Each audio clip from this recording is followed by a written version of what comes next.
আমি এখন বর্তমানে যেখানে দাঁড়ায় আছি এটা সিলেটের খুব সুন্দর একটা গ্রাম, আর এই গ্রামটার নাম হচ্ছে বাগজুর। আর এটা হচ্ছে কোম্পানিগঞ্জ থানার অধীনে পড়ছে এই জায়গাটা। আর এর আশেপাশে চিত্রটা অসাধারণ, একটা নদীর মতো এটা নদী না খাল সেটা আমি সঠিক খেয়াল নাই। এখানে অনেকগুলো সুন্দর সুন্দর নৌকা আছে, একটা ব্রিজ করছে, নতুন একটা ব্রিজ। কিন্তু একটা দুঃখের বিষয় বলতে হয়, সেটা হচ্ছে এত সুন্দর একটা গ্রামে যে এতগুলো সিএনজি এখানে ব্রিজের উপর রাখা আছে, যে আমরা কোনো একটা গাড়ি নিয়ে যে আসবো বা বড় একটা গাড়ি নিয়ে আসবে সেটার পক্ষে কোনোভাবে সম্ভব না। এখানে যারা সিএনজি চালায় বা সিএনজির ব্যবস্থাপনা আছে তারা এই রাস্তাটা পুরোটাই দখল করে রাখছে, যার জন্য এটা একটা ব্যাড দিক আমি বলতে পারি। এই গ্রামের একটা অসৌন্দর্যের কাজ এটা আমি বলতে পারি। আর সামনে আরেকটা জায়গা আছে, এটা রাস্তাটা খুব জরাজীর্ণ অবস্থা, যেহেতু মাটির রাস্তা এতটুকু পর্যন্ত হচ্ছে পিচ করা রাস্তা, আর পরবর্তী যে রাস্তাগুলো এগুলো হচ্ছে মাটির রাস্তা। ওই রাস্তাটা ভেঙেই ডেবে গেছে। তো যদি কোনো কর্তৃপক্ষ বা আমার এই ভিডিওটা কেউ দেখে থাকেন, আমাদের প্রশাসনের বা এলজিডির কোনো কর্মকর্তা বা কর্তৃপক্ষ যদি ভিডিওটা দেখে থাকেন, বলবো যে আপনারা এই রাস্তাটা একটু ঠিক করে দেওয়ার চেষ্টা করবেন, বা হচ্ছে যতটুকু সম্ভব ততটুকু করার চেষ্টা করবেন। আর এখানে পরিবেশটা সম্বন্ধে আমি বলে রাখি, এদিকে খুব সুন্দর একটা দৃশ্য দেখতে পাচ্ছি, খুব সুন্দর। এদিকে আশেপাশে আমরা কিছু চিত্র দেখতে পাচ্ছি, কিছু গ্রাম আছে।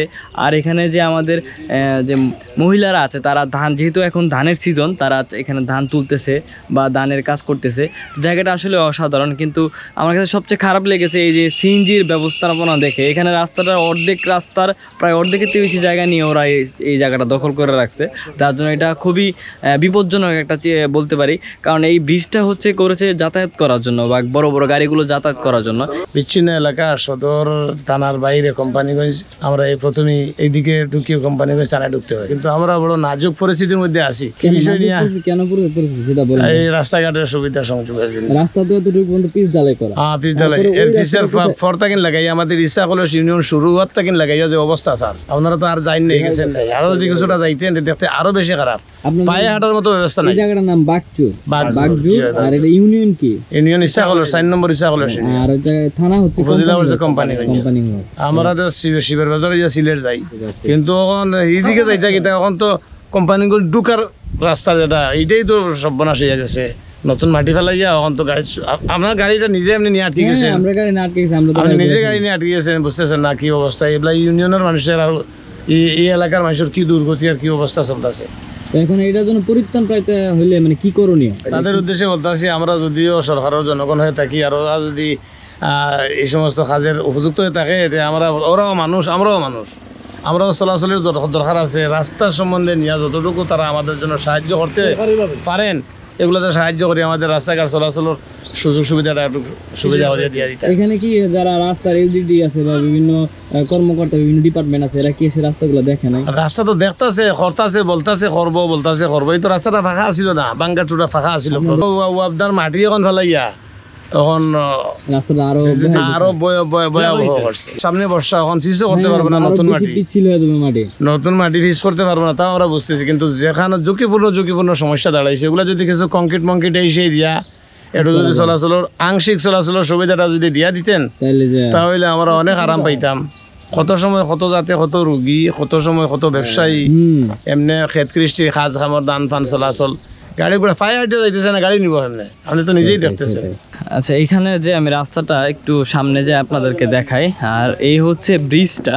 এই ব্রিজটার পাশে হচ্ছে এটা কি নদী? এটা কি নদীটা? চিঙ্গর খাল। আচ্ছা, নদীর সাথে যা মিলছে এটা। আচ্ছা, এটা চিঙ্গর খাল বলে এই জায়গাটারে। আর এখানে খুব সুন্দর করে পরিবেশটা কিন্তু সুন্দর, কিন্তু বিষয়টা হচ্ছে এখানের ব্যবস্থাপনাটা একটু আমার কাছে অসৌন্দর্য লেগেছে। যে এখানে এক সাইডে হচ্ছে সিএনজি, আর ওইদিকে হচ্ছে ব্রিজের এক সাইডে আরেক সাইডে সিএনজি। আর সামনে রাস্তার অবস্থাটা আমি দেখাই। এই রাস্তা এতটুকু পর্যন্ত আপনি, যে আমি যতটুকু পথ হাঁটতেছি এই পথ পর্যন্ত রাস্তাটা খুব ভালো পাবেন। এই যে এখানে হচ্ছে রাস্তাটা, এই যে রাস্তাটার কথা বলতেছিলাম, হয়তো আমার ক্যামেরাতে বা ভিডিওতে এত ভালো করে ক্লিয়ারলি বুঝতেছেন না, কিন্তু এখানে ভয়াবহ অবস্থা। এখানে যদি একটি গাড়ি যদি কোনো রকমের স্লিপ খায়, একদম নিচে এখানে হচ্ছে একদম গিরিখাত, এখানে একদম ডাইরেক্ট খালে পড়ে যাবে। আর এই যে রাস্তা দেখেন কি অবস্থা।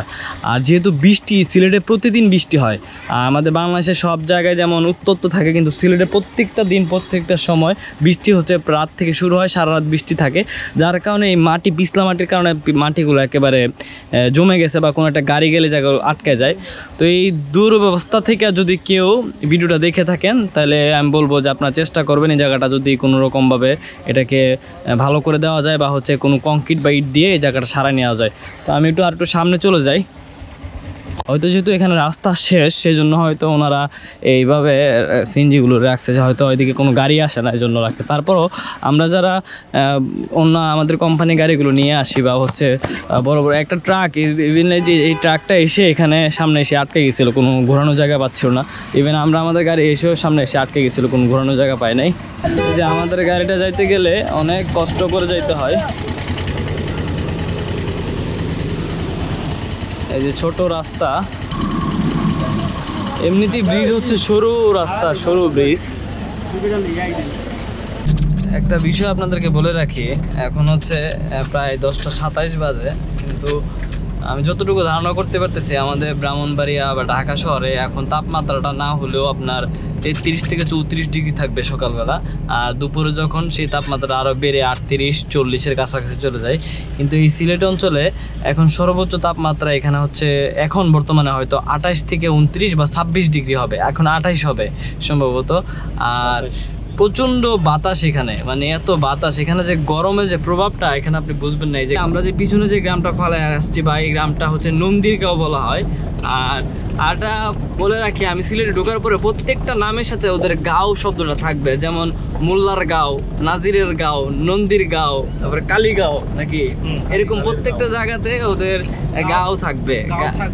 গাঁও থাকবে, গাঁও মানে হচ্ছে গ্রাম, আমাদের গ্রামকে আমরা গাঁও বলে থাকি। তো ওরা মূলত প্রত্যেকটা নামের সাথে একটা গাঁওটা লিখে রাখে।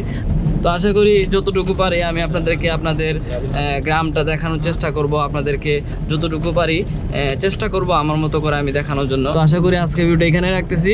সবাই ভালো থাকবেন, আর অবশ্যই ভিডিওটি বেশি বেশি করে শেয়ার দিবেন, আর অন্যকে দেখার সুযোগ করে দিবেন। কারণ এমন হইতে পারে তার গ্রামের ভিতরে আমি ভিডিওটা করতেছি, আমি জানি এই গ্রামের লোকজন আমার ভিডিওগুলো দেখবে অবশ্যই, তারপরেও তাদেরকে সহজতে পাঠানোর জন্য এটা একটা মাধ্যম।